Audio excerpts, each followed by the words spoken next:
Estou de volta. Então, gente, houve uma evolução histórica, mas de antemão, já saibam porque isso é cobrado, hein? A partir do ano de 2000, a legislação começou a cobrar a inclusão dos programas dentro do PPA. Detalhe, dentro do PPA e também da Lei Orçamentária Anual.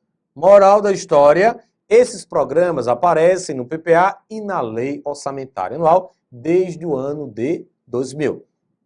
Em 1964, a Lei 4320/64, em seu artigo 2º, cita os chamados programas de trabalho. Mais adiante, Decreto-Lei 200/67, vou mostrar tudo isso a vocês. Mais adiante, Decreto-Lei 200/67, em seus artigos 16 a 18, conceitua o orçamento-programa. Em 88, a Constituição Federal dá essa nova configuração ao sistema orçamentário brasileiro, criando o PPA, criando a LDO e dando uma nova roupagem à LOA. Em 98, o decreto que eu acabei de mostrar, ele exige a inclusão dos programas no PPA e na Lei Orçamentária Anual. Então, para fixar, visualizem comigo. Então, gente, a partir do ano 2000, né, essa metodologia tornou-se obrigatória. Mas tudo começou em 64, 17 de março de 1964. Artigo 2º da Lei 4320/64. A Lei do Orçamento conterá a discriminação da receita e despesa, de forma a evidenciar a política econômica, financeira e o programa de trabalho do governo, obedecidos os princípios de unidade, universalidade e anualidade. Vejam que desde 64, o que temos aí? Desde 64, o programa de trabalho foi citado pela Lei 4320/64. Em 67, Decreto 200/67, artigo 16. Em cada ano será elaborado um orçamento-programa. É um conceito de orçamento. Orçamento-programa, que pormenorizará a etapa do programa plurianual a ser realizada no exercício seguinte e que servirá de roteiro à execução coordenada do programa anual. Em 88, a Constituição Federal estabeleceu o modelo atual do Sistema Orçamentário Brasileiro, PPA, LDO e LOA. Em 98, o decreto, que já falei, artigo 1º, exige a inclusão desses programas no PPA e também na Lei Orçamentária Anual. Então, temos essa evolução histórica. Em 64, a 4320/64 apenas cita os programas de trabalho. Em 67, o decreto 200/67, decreto aqui é programas, hein? Aqui, programas de trabalho. Em 67, o decreto 200/67 conceitua o orçamento-programa. Em 88, o modelo da Constituição Federal, PPA, depois LDO, depois LOA, não é? Em 98, o decreto exige aqui, a inclusão dos programas no PPA e a inclusão dos programas na Lei Orçamentária Anual. Então, essa foi a história. E daí temos a integração entre o plano e o orçamento, pois dentro do PPA temos o quê? Programas. Dentro da LOA também temos os programas. Os programas do PPA atual, o PPA que vai de 2016 a 2019, foram classificados como programa temático e programa de gestão, manutenção e serviços ao Estado. Então, cuidado, se a banca cobrar os programas atuais, hein? Programa temático e o programa de gestão, manutenção e serviços ao Estado. O programa temático é aquele que vai ofertar um produto para a sociedade. Quem vai ganhar, gente, com o programa temático é a sociedade. Exemplo, um governante, ele quer construir uma escola.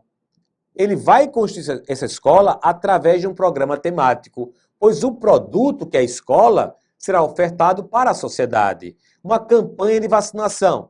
através de um programa temático. Então saibam disso. Quando o produto, que pode ser um bem, pode ser um serviço, for ofertado à sociedade, você estará diante de um programa temático. Agora, se o produto for ofertado ao próprio Estado, você estará diante de quê? Estará diante de um programa de gestão, manutenção e serviços ao Estado. Vamos à questão que eu selecionei na tela? É a questão de número 10. De acordo com a legislação em vigor, toda ação finalística do governo federal deve ser estruturada em programas orientados para a consecução dos objetivos estratégicos definidos para o período do plano. Os programas serão estabelecidos em atos próprios de cada ente da federação, mas deverão privilegiar a descentralização, a integração com estados e municípios e a formação de parcerias com o setor privado. Exatamente! Aprenderemos mais adiante, quando estivermos aqui trabalhando em cima da despesa, que há uma classificação chamada de classificação programática. Classificação programática. Essa classificação estruturou a despesa em programas, aqui 4 dígitos, depois vem ação, mais 4 dígitos, depois vem o subtítulo, também mais 4 dígitos. Esses programas poderão ser classificados como temático ou programa de gestão. Cada estado, cada município e a União vai elaborar a sua própria estrutura programática, obedecendo, logicamente, as regras da Portaria SOF 42/99. E para que haja essa integração com estados, municípios e primando pela parceria com o setor privado. Então, perfeita a questão de número 10. O PPA atual trouxe uma série de mudanças que eu destaco, pois ela poderá ser cobrada na sua prova. Essas mudanças estão ligadas a quê? A estrutura e a metodologia do PPA. Este modelo, PPA atual, fundamentado em uma leitura por temas de políticas públicas, buscou fortalecer o caráter estratégico do plano, evitando sua identificação com uma visão de curto prazo, mais própria dos orçamentos. Pois, gente, os programas, como eu já mostrei, aparecem no PPA e na LOA. Só que o PPA é estratégico e a LOA operacional. E como esses programas aparecem em um e no outro, estava havendo uma confusão. Olha, esse programa é do PPA ou é da Lei Orçamentária Anual? Esse programa é estratégico ou é operacional? Então, o PPA atual, que vai de 2016 a 2019, primou por mostrar a característica estratégica do PPA. Voltem. Continuo.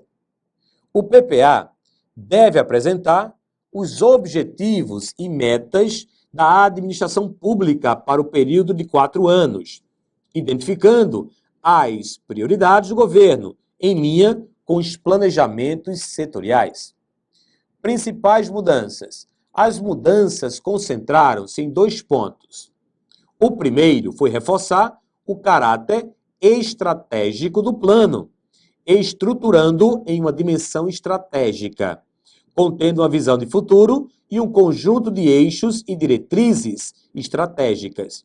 Então, o primeiro ponto da mudança é a dimensão estratégica, promovendo o quê? Visão de futuro, estabelecendo um conjunto de eixos e diretrizes estratégicas. Já o segundo ponto teve como foco qualificar o conteúdo dos programas temáticos, que passam a expressar com maior clareza as escolhas estratégicas para cada área, por meio de seus objetivos e respectivas metas, que, por sua vez, destacam de forma concisa as entregas mais relevantes e estruturantes para a implementação das políticas públicas. Então, o segundo ponto, ele procurou o quê? Qualificar o conteúdo dos programas temáticos. Gente, eu falei para vocês que esses programas aparecem no PPA e na Lei Orçamentária Anual. Mas como diferenciar agora um programa do PPA e um programa da Lei Orçamentária Anual. Isso é muito importante. Vejam como. Com a finalidade de criar condições para que o PPA estabeleça relações mais adequadas com todos os insumos necessários à viabilização das políticas, os programas temáticos do PPA 2016 a 2019 estão organizados em objetivos que, por sua vez, são detalhados em metas e iniciativas. Então, esses programas do PPA, eles foram detalhados como? Em objetivos, então programas, né? Detalhados em objetivos, metas e iniciativas. Lembre-se disso, POMI, POMI, programas do PPA. Então, no PPA temos programas e o detalhamento dos programas do PPA, que são programas estratégicos, é feito de que forma? Objetivos, metas e iniciativas. Aparecem programas no PPA, mas também temos programas na LOA. Olha só o artigo 8º do PPA atual.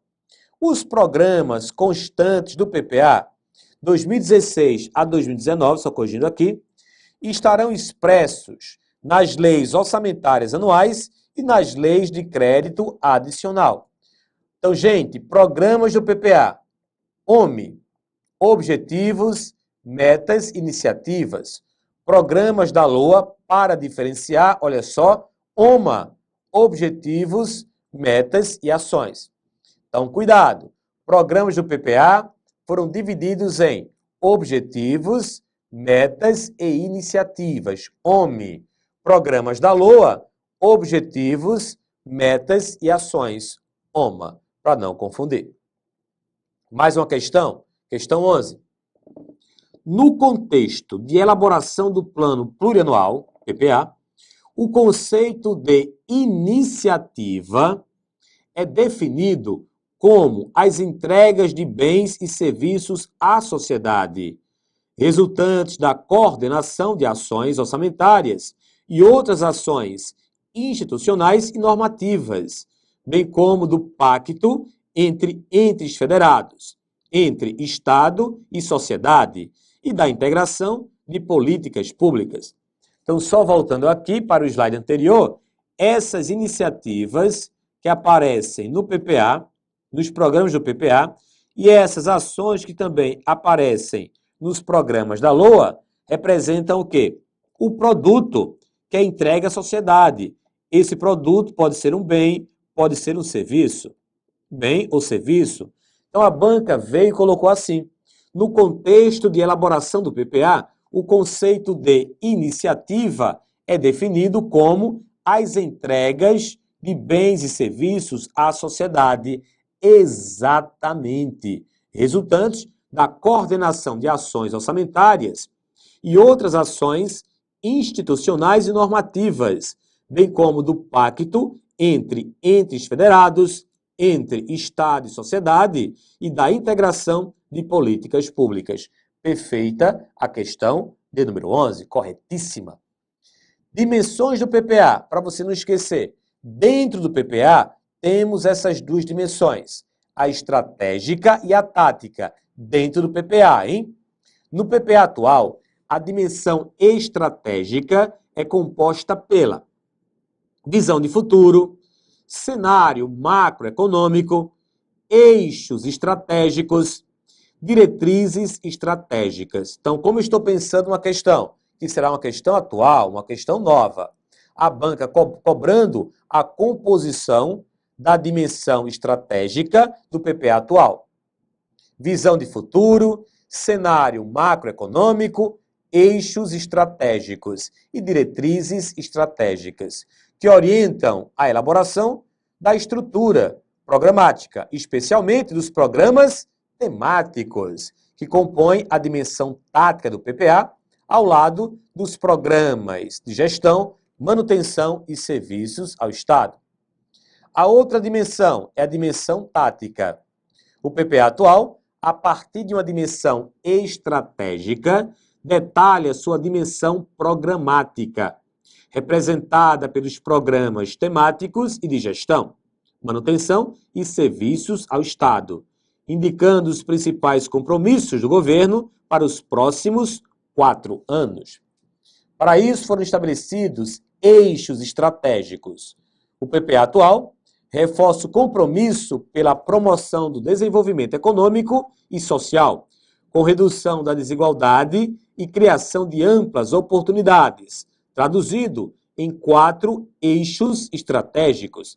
Então, se a banca cobrar quais são os eixos estratégicos do PPA atual, responda assim. O primeiro, esse aqui. Educação de qualidade como caminho para a cidadania e o desenvolvimento social e econômico. Segundo, inclusão social e redução de desigualdades, com melhor distribuição das oportunidades e do acesso a bens e serviços públicos de qualidade. Terceiro, ampliação da produtividade e da competitividade da economia, com fundamentos macroeconômicos sólidos, sustentabilidade e ênfase nos investimentos públicos e privados, especialmente em infraestrutura. 4. Fortalecimento das instituições públicas com participação e controle social, transparência e qualidade na gestão. Então, temos aí as grandes novidades que eu destaquei do PPA atual, que vai até o ano de 2019. Então, gente, em 88, como já dito aqui, o sistema orçamentário brasileiro foi completamente modificado pela Constituição Federal à época, onde atualmente temos a composição do sistema orçamentário com o PPA, a LDO e a LOA. Falei para vocês que o PPA foi criado em 88. Falei também que a LDO também foi criada em 88, mas disse que a LOA não foi criada em 88. Ela ganhou uma nova roupagem. E agora vamos ver, dentro da Constituição Federal, os destaques para a criação do PPA e como as bancas estão cobrando, ok? Então vamos lá, artigo 65, parágrafo 1º da Constituição Federal, na tela. Constituição Federal criando o PPA. Dispositivo legal, artigo 65, parágrafo 1º. O que eu vou fazer, gente, que isso é muito importante, eu vou ler esse dispositivo, depois vou mostrar ponto a ponto como as bancas cobram as suas passagens, que eu chamo de fatias. Primeira leitura, depois virá a explicação. Leitura. A lei que instituir o plano plurianual estabelecerá de forma regionalizada as diretrizes, objetivos e metas da administração pública federal para as despesas de capital e outras delas decorrentes, e para as relativas aos programas de duração continuada. Então, a leitura. Agora vamos à explicação. Olha a primeira fatia. A lei. Essa lei é uma lei ordinária, não é? É uma lei ordinária que, para ser aprovada, necessita apenas maioria simples. Que instituir o plano plurianual. O PPA está no nível estratégico, como já falei para vocês. Estabelecerá de forma regionalizada. Essa forma regionalizada, ela vai nos ensinar o quê? Quando o presidente, ou quando o governador, ou quando o prefeito estiverem elaborando, planejando estrategicamente as suas ações, como eles deverão pensar? Como essa forma regionalizada, ela estará presente dentro do PPA. É isso que as bancas vêm cobrando. Se for o PPA federal, qual o significado dessa forma regionalizada? Se for o PPA estadual, qual o significado? E se o PPA for de um município, qual o significado? Vamos ver. As regras definidoras da elaboração, estruturação e funcionamento do PPA, assim como a organização das demais leis orçamentárias, LDO e LOA, depende da aprovação da Lei Complementar Federal, citada no parágrafo 9º do artigo 165 da Constituição Federal. Olha ele aqui. Cabe à Lei Complementar dispor sobre o exercício financeiro, a vigência, os prazos, a elaboração e a organização do PPA, da LDO e da Lei Orçamentária Anual. Gente, essa lei complementar, citada no artigo 65, parágrafo 9º, inciso 1, ainda não foi editada. Ainda não foi editada. Então, vale as regras que estão onde? Na 43...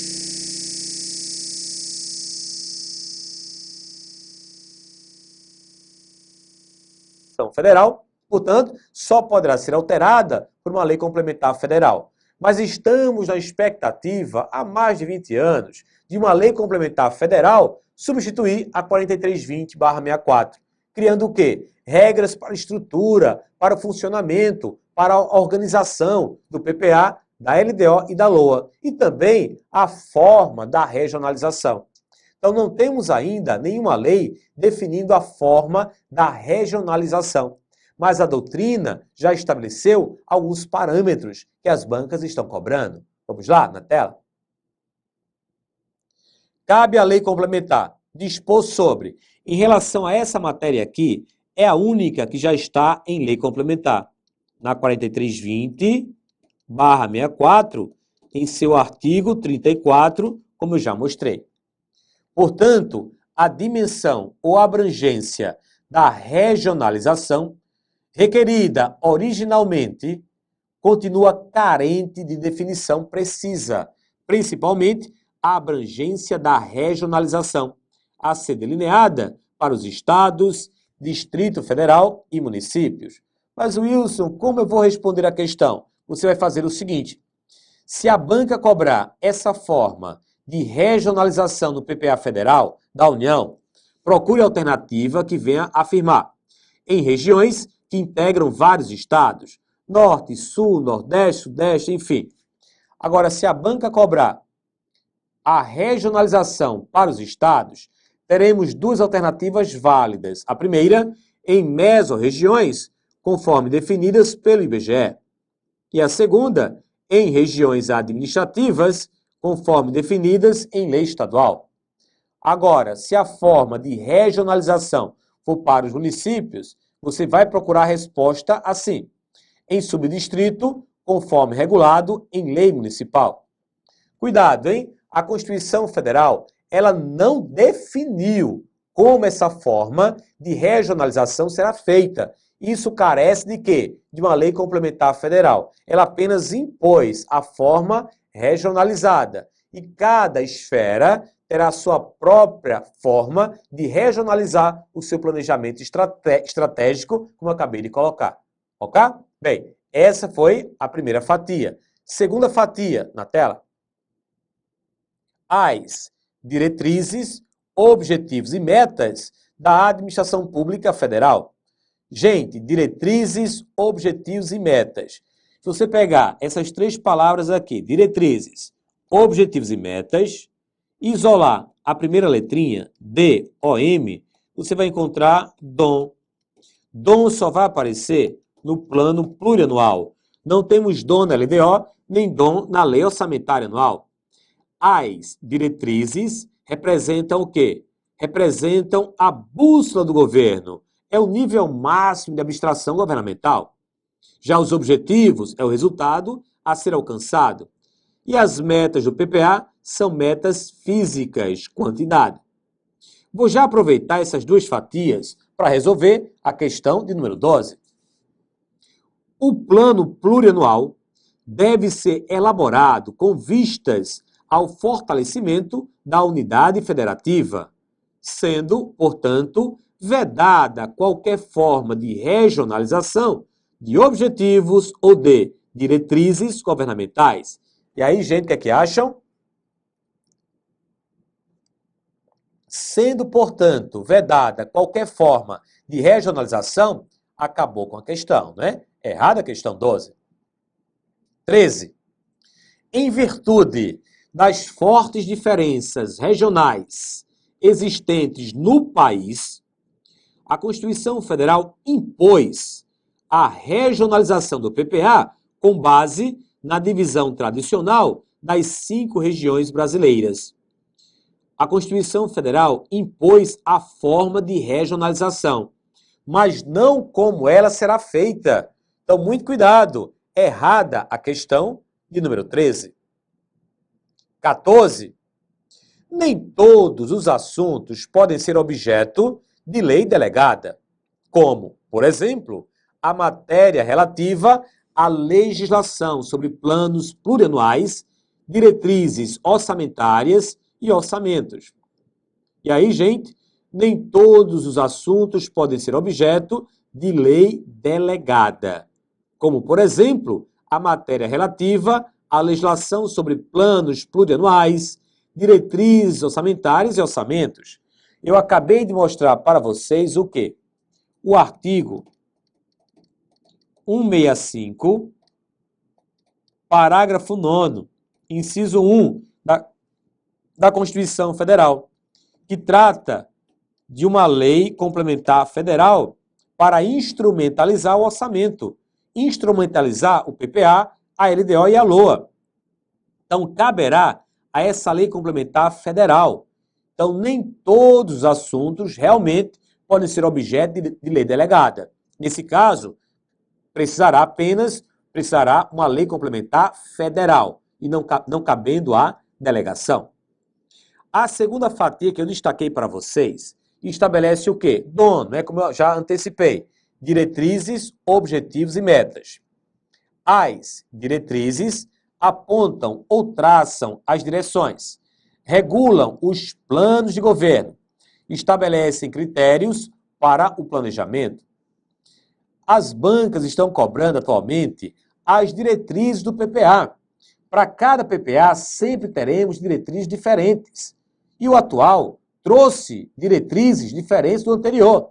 E eu recomendo que vocês levem para a prova. Olha só, artigo 4º do PPA. Para o período 2016 a 2019, o PPA terá como diretrizes: 1. O desenvolvimento sustentável orientado pela inclusão social. 2. A melhoria contínua da qualidade dos serviços públicos. 3. A garantia dos direitos humanos com redução das desigualdades sociais, regionais, étnico-raciais, geracionais e de gênero. 4. O estímulo e a valorização da educação, ciência, tecnologia, inovação e competitividade. Tem mais, para decorar tudo. 5. A participação social como direito do cidadão. 6. A valorização e o respeito à diversidade cultural. E 7. O aperfeiçoamento da gestão pública, com foco no cidadão, na eficiência do gasto público, na transparência e no enfrentamento à corrupção. 8. A garantia do equilíbrio das contas públicas. Então, gente, levem para a prova essas diretrizes que costumam cair. Além das diretrizes, temos o quê? Objetivos. Sempre associem objetivos a resultados, hein? Na tela. Objetivos do PPA. Indicam os resultados pretendidos pela administração. E, por fim, vem as metas. As metas do PPA são metas físicas, quantidade. Exemplo, olha só, metas de um programa 2016 a 2019. Alcançar a execução de 64% da carteira contratada de 834 intervenções em assentamentos precários. Então, as metas do PPA são metas físicas. Lembrando que o PPA, ele vai contemplar programas, né? Aí temos aqui, ó, programas do PPA, depois vem objetivos, depois vem as metas, que são metas físicas, e por fim vem as iniciativas, que representam os bens, os serviços entregues à sociedade.